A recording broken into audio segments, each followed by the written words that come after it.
सुंदरवन जंगल में बहुत सारे पशु पक्षी मिलजुल कर रहा करते थे। उसी जंगल में लाडो नाम की चिड़िया अपने 2 बच्चों के साथ रहती थी। लाडो बहुत मेहनती और दयालु चिड़िया थी। दिन होते ही अनाज की खोज में जाना और शाम होते ही वापस आकर अपने भूखे बच्चों को खिलाना, यही लाडो का काम था।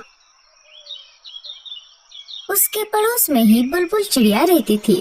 उसके भी 2 बच्चे थे। उसका घर मिट्टी का था, उस वजह से उसे गर्मी के मौसम से बड़ी राहत मिलती थी।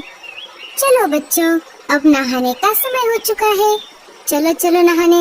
नहीं मम्मी, हमें नहीं नहाना। हम घर से बाहर कहीं भी नहीं जाते, फिर भी आप हमें रोज रोज नहलाती हो। अरे बच्चों, तुम दिन भर खेलते रहते हो, इस वजह से तुम गंदे हो जाते हो। अगर रोज नहीं नहाओगे तो तुम्हारे पंखों से बदबू आने लगेगी। बुलबुल के बच्चों को नहाना पसंद नहीं था, फिर भी बुलबुल उनको जबरदस्ती से नहलाती थी। बुलबुल ने अपने बच्चों को नहलाया और उनको घर के ऊपर सूखने के लिए बाहर खड़ा कर दिया। चलो, अब मेरे काम का समय शुरू हो जाएगा। जंगल के पंछी एक एक करके मेरे स्विमिंग पूल में नहाने आएंगे। बुलबुल बहन, क्या मैं मेरे बच्चों को नहलाऊं? हाँ हाँ, क्यों नहीं, पर तुम्हें पता है ना, एक बच्चे को एक बेरी। हाँ हाँ, मुझे मालूम है। ये लो 2 बेरियां। रानू भी अपने बच्चों को नहलाने लगी। एक एक करके जंगल के सारे पंछियों ने अपने अपने बच्चों को नहलाया। लाडो भी अपने बच्चों को नहलाना चाहती थी। वो बुलबुल के पास चली आती है। बोलो लाडो, क्या काम है? बुलबुल बहन, मुझे भी मेरे बच्चों को नहलाना है। हाँ हाँ, क्यों नहीं, लाओ फिर 2 बेरियां। अभी तो मेरे पास बेरियां नहीं है। बहन, जब मैं पहाड़ी इलाकों में जाऊंगी तब बेरियां लेकर आऊंगी और तुम्हें दे दूंगी। नहीं नहीं, ऐसा नहीं चलेगा। बेरियां नहीं तो स्विमिंग पूल में एंट्री भी नहीं। ठीक है बच्चों, चलो।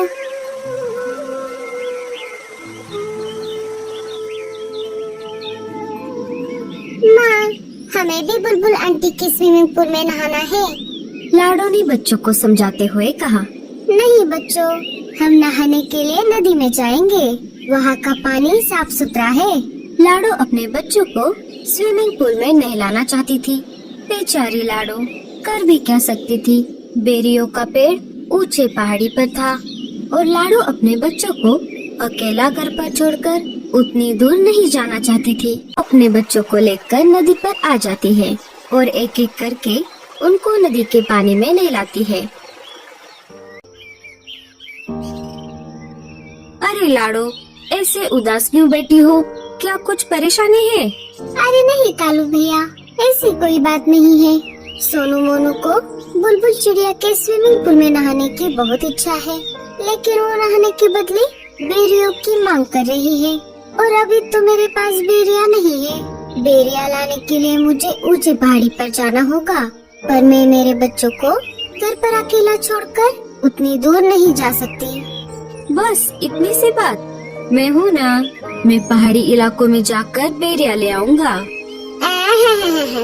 बड़े आए जाने वाले। क्यों जी, आपके पास कोई दूसरा काम नहीं है क्या? ना बीवी है ना बच्चे। आप एक काम करो, सारे पंछियों के काम फोकट में करो।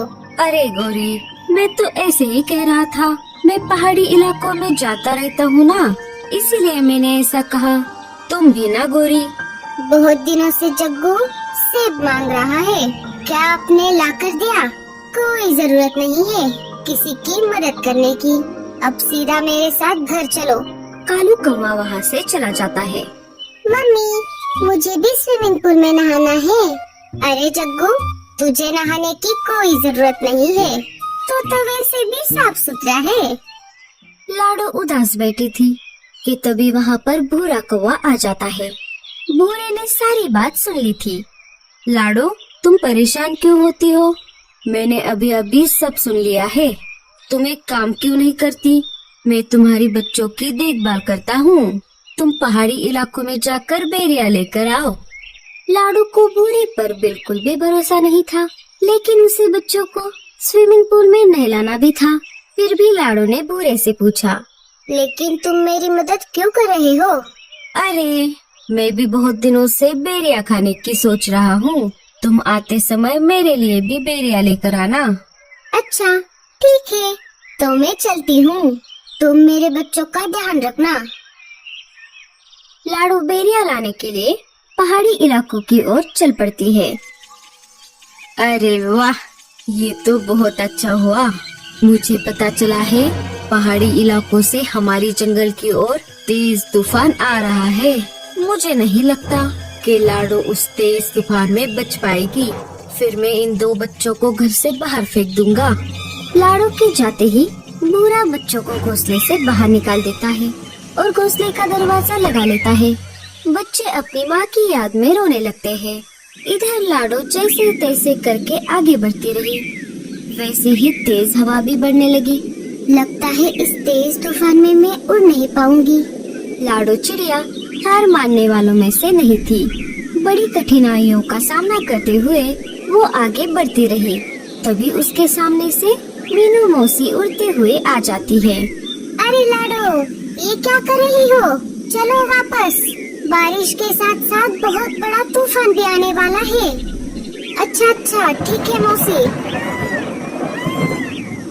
वो दोनों वापस जंगल में आ जाती है। लाडो, बहुत तेज बारिश शुरू हो गई है। तुम एक काम करो, बारिश रुकने तक मेरे घर में रुक जाओ। बारिश थमते ही चली जाना। दोनों मीनू मौसी के घोंसले के अंदर चली जाती है। बारिश अपने जोरों पर थी। मेरे बच्चे ठीक तो होंगे ना? इधर बेचारे बच्चे तेज बारिश में भीग रहे थे। वो दोनों एक पेड़ की डाली पर बैठ जाते हैं, जहाँ पर कम बारिश का पानी आ रहा था। तभी उनको उस पेड़ के तने से आवाज आती है, बच्चों इधर आओ। बच्चे अंदर चले जाते हैं। इधर पूरा कौवा मजे में घोड़े बेचकर सो रहा था। तभी एक तेज हवा का झोंका आ जाता है और बूढ़े कौवे का घोंसला पानी में गिर जाता है। बूढ़ा घर का दरवाजा खोल नहीं पाता और वो डूब जाता है। थोड़ी देर बाद बारिश कम हो जाती है। लाडो वापस अपने बच्चों को देखने उसके घोंसले की तरफ आ जाती है और देखती है तो क्या, उसका घोंसला तो वहाँ पर नहीं था। वो सब तरफ खोज करने लगती है। तभी उसे बुलबुल चिड़िया मिट्टी में दबी हुई दिखाई देती है। लाडो, मुझे बचाओ। मेरा मिट्टी का घर बारिश में गल गया और मैं मिट्टी में धंस गई। अपनी जान की परवाह न करते हुए लाडो बुलबुल चिड़िया को गीली मिट्टी से बाहर निकालती है। लाडो, मुझे माफ कर दो। मैंने तुम्हारे साथ बहुत बुरा बर्ताव किया। लाडो बुलबुल को कुछ न बोलते हुए अपने बच्चों को खोजने लगी। तभी पेड़ के तने से बच्चे बाहर आ गए और अपनी माँ को पुकारने लगे। माँ, हम यहाँ पर हैं। लाडो अपने बच्चों को देखकर बहुत खुश हो गई। अरे मेरे बच्चों, तुम कहाँ पर गए थे? माँ, आपके जाते ही उस बूढ़े अंकल ने हमें घर से बाहर निकाला था और हम यहाँ पर आ गए थे। हमें इन बूढ़ी दादी ने बचाया। माँ जी, आपका बहुत बहुत धन्यवाद। अगर आप मेरे बच्चों को आसरा न देती तो मेरे बच्चे इस तेज बारिश को सह नहीं पाते। कुछ दिन गुजर जाते हैं। फिर एक दिन सारे पंछी मिलकर जंगल के बीचों बीच खुले मैदान में एक बड़ा सा स्विमिंग पूल बना देते हैं, जिसमें वो रोज नहाने लगते हैं। दोस्तों, आपको स्विमिंग पूल में नहाना अच्छा लगता है या नदी में? हमें कमेंट्स में जरूर बताना। और स्टोरी अच्छी लगे तो लाइक, शेयर और सब्सक्राइब जरूर करना।